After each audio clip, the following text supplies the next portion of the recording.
지구 거의 모든 생명체의 근간이 되는 화학 반응이 하나 있습니다. 네, 바로 광합성이죠. 물과 이산화탄소 그리고 여기에 빛만 있으면 식물의 엽록체에서 포도당과 산소가 만들어지는 이 반응은 얼핏 보면 별거 아닌 것 같아 보이지만 무기물이 유기물로 전환되는 지구에서 가장 중요한 생물학적 반응입니다. 우리를 포함한 모든 동물들의 에너지원의 근원은 식물이 만든 포도당에서 비롯되기 때문이죠. 그리고 광합성 과정에서 이 포도당을 생성하는데 가장 중요한 단백질이 하나 있었으니 바로 오늘 영상의 주인공 루비스코입니다. 그리고 이 녀석은 아이러니하게도 지구상에 가장 많고 중요하면서도 가장 바보 같은 단백질이죠.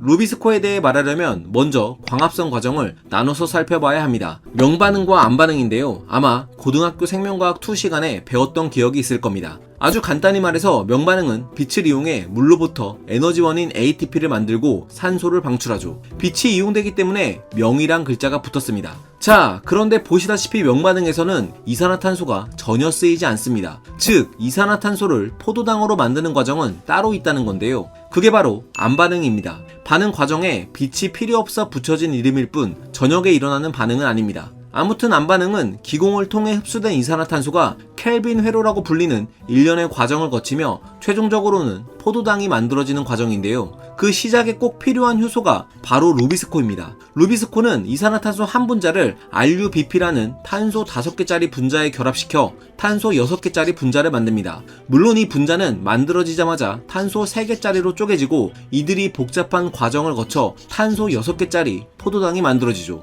즉 루비스코 없이는 암반응이 시작될 수 없기 때문에 이들은 광합성 과정에서 가장 중요한 효소 중 하나입니다. 여기서 추가로 말씀드리자면 암반응에서 처음 만들어지는 탄소 화합물이 탄소 3개짜리였기 때문에 이런 식물을 C3 식물이라고 부르는데요. 이런 C3 식물은 식물계의 무려 95%를 차지합니다. 그럼 나머지 5%는 뭘까요? 나중에 설명할 테니 잘 따라와 주시면 감사하겠습니다.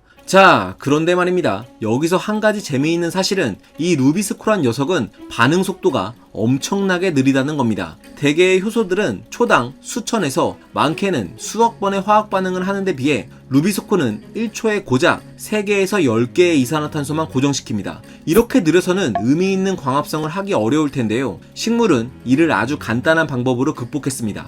루비스코의 양을 엄청나게 늘려서 느려 터진 속도를 상쇄시킨 거죠. 그래서 루비스코는 식물체 내 수용성 단백질의 무려 약 40%를 차지합니다. 정말 엄청나죠? 실제로 1979년 영국의 식물 생리학자였던 존 앨리스는 지구에서 루비스코의 총 질량은 약 0.04기가톤 정도이며 이는 지구에서 가장 많은 단백질일 거라고 언급한 바 있습니다. 물론 최근 들어서 루비스코의 질량을 0.7기가톤으로 예측하는 연구도 있고 다른 한편에서는 가장 많은 단백질인지는 확실치 않다는 연구도 있긴 하지만 지구에서 엄청나게 풍부한 효소인 것만은 분명하죠.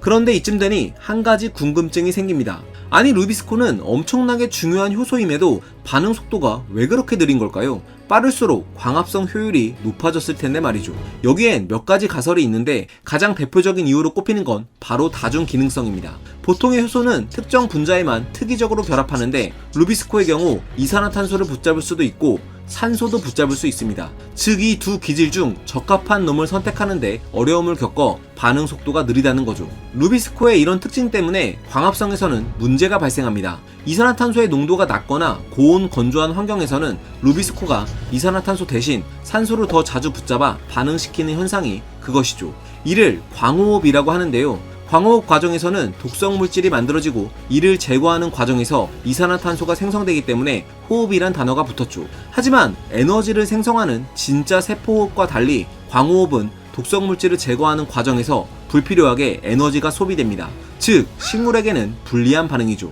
물론 최근 들어서는 광호흡이 식물체 내에서 산소가 독성 물질로 변하는 과정을 어느 정도 억제하는 방어 역할을 한다는 연구도 있지만 식물이 생산하는 에너지의 30% 가까이가 광호흡에 낭비되기 때문에 득보다는 실이 많은 반응임은 분명합니다. 이런 면에서 루비스코는 참 바보 같은 효소 아닌가요? 애초에 이산화탄소만 붙잡을 수 있었다면 좋았을 텐데 도대체 왜 이렇게 진화하게 된 걸까요? 일부 생물학자들은 그 원인으로 초기 지구 환경을 꼽습니다. 루비스코가 처음 등장한 25에서 30억 년 전 지구 대기는 상대적으로 이산화탄소의 농도가 산소 농도보다 높았습니다. 쉽게 말해 루비스코는 눈 감고 골라도 이산화탄소와 결합해 탄소 고정을 시킬 수 있었죠. 즉 산소와 이산화탄소를 굳이 구별할 필요가 없었던 겁니다. 하지만 하지만 시간이 지나면서 지구 대기 중에 산소가 증가하고 이산화탄소가 줄어들면서 루비스콘은 이 둘을 명확히 구분해서 결합하는데 애를 먹기 시작했고, 이를 위한 해결책이 단백질의 효율성 개선이 아니라 그 수를 늘리는 방향이었던 겁니다. 그래서 루비스콘은 비효율적인 효소로 남게 됐죠. 물론 루비스콘 때문에 일어나는 광호흡을 개선한 식물들도 있습니다.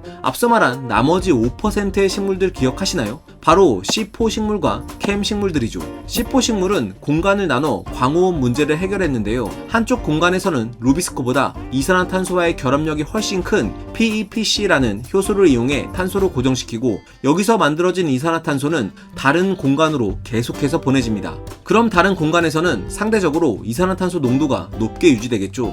이렇게 CO2가 높은 공간에서 켈빈 회로를 돌리면 루비스콘은 이산화탄소와만 결합해 탄소를 고정시키게 되고, 탄소와는 결합하지 않아 광호흡이 일어날 확률이 줄어듭니다. 한편 캠 식물은 공간을 나누는 대신 시간을 나눠 밤에 이산화탄소를 고정, 저장해뒀다가 낮에는 기공을 닫고 저장해둔 이산화탄소를 꺼냈으며 암반응을 진행시키는 방법으로 광호흡을 억제하고 있죠. 앞서 말했듯 광호흡은 고온에서 잘 발생하기 때문에 C4와 캠 식물은 주로 고온 건조한 환경에 분포합니다. C4 식물에는 옥수수와 사탕수수가, 캠 식물에는 파인애플과 선인장이 대표적이죠. 하지만 앞서 말했듯 식물계의 95%가 C3 식물이고 C4 식물의 비중은 고작 1%, 캠 식물 역시 3에서 4%에 불과하죠. 즉 거의 대부분은 C3 식물이며 특히 주요 작물인 벼, 콩, 밀, 보리 등이 여기에 속해 있습니다. 자, 그럼 여기서 이런 질문을 할 수 있습니다. 아니, 유전공학이 그렇게 발전했는데 C3 식물에 루비스코 관련 유전자를 변형시켜 이산화탄소와만 결합시킬 수 있게 만들면 되지 않나? 란 질문이죠. 이렇게 하면 작물 생산량을 획기적으로 늘릴 수 있을 텐데 말입니다. 당연히 과학자들도 같은 생각을 했습니다.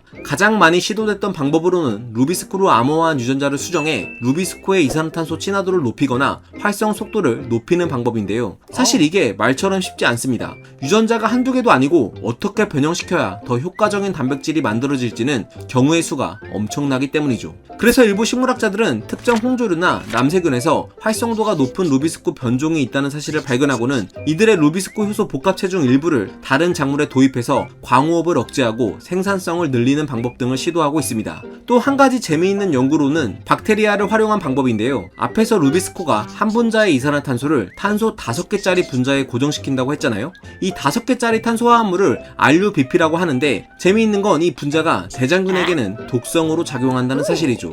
자, 그럼 어떻게 실험을 설계할 수 있을까요? 대장균에게 루비스코 유전자를 넣어줍니다. 그리고 이 대장균을 키운 배지에 RUBP를 조금 넣어주는 거죠. 당연히 이 물질은 독성으로 작용하겠지만 루비스코 유전자를 받은 대장균들은 생존할 수 있습니다. 왜냐면 루비스코가 RUBP의 탄소를 고정시켜 탄소 3개짜리의 새로운 화합물을 만들어내면서 자연적으로 RUBP가 제거되기 때문입니다. 자, 그럼 이 상황에서 대장균 배지에 더 많은 RUBP를 넣어주면 어떻게 될까요? 루비스코의 활성 속도가 원체 느리니 아마도 대부분의 대장균들이 죽을 겁니다. 하지만 세대를 거듭하게 되면 얘기가 달라집니다. 빠른 속도로 세대를 거듭하면서 대장균들 중에는 루비스코의 돌연변이가 일어나 독성 물질인 RUBP에 탄소를 빠르고 효과적으로 고정시켜가며 RUBP를 빠르게 제거할 수 있는 녀석들이 나타나게 되는 거죠. 즉 이렇게 실험실에서 만든 돌연변이를 통해 일부 대장균들은 효율성 높은 루비스코를 갖게 될 수 있고, 이를 일반 작물에 도입해서 광호흡을 줄이는 방법들이 연구되고 있습니다. 루비스코 이야기 어떠셨나요? 지구상에서 가장 많지만 가장 바보 같은 녀석이 생명 시스템의 중요한 축을 담당하고 있다는 사실은 진화가 완벽하지 않다는 걸 다시금 일깨워주는 것 같습니다. 과학은 세상을 보는 창, 지금까지 과학 드림이었습니다. 감사합니다.